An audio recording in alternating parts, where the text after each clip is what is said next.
Kwanza kutizama uchumi wa miti kama uchumi wa kipekee katika mazingira yetu, na kwa hiyo tunahitaji kuulinda uchumi huo wa miti.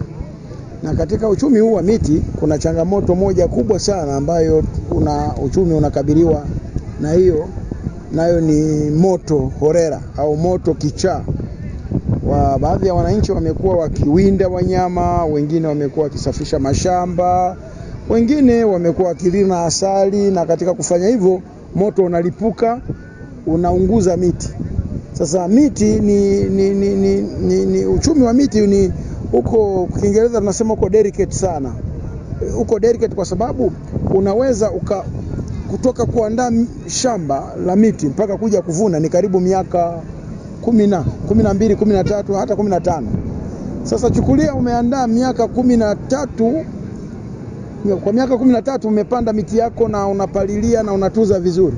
Halafu mwaka wa 13 au mwaka wa 14 kijana mmoja hivyo, mwananchi mmoja anaachia moto holela. Tunashukuru Mungu kwa msimu huu tumepata changamoto kidogo.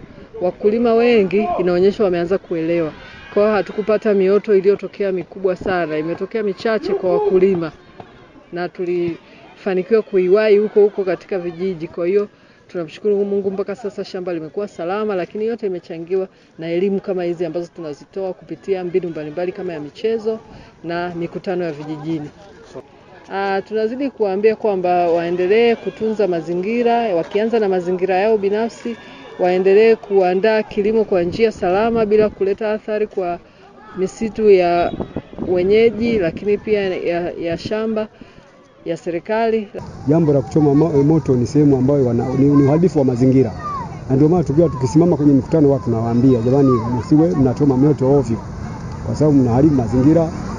Vyanzo vingi vya mazingira vinaharibika kwa sababu uchomaji moto ovyo. Maeneo haya tunaandaa mashamba kwa kutumia moto, lakini TFS wanatoa elimu juu ya matumizi sahihi ya moto.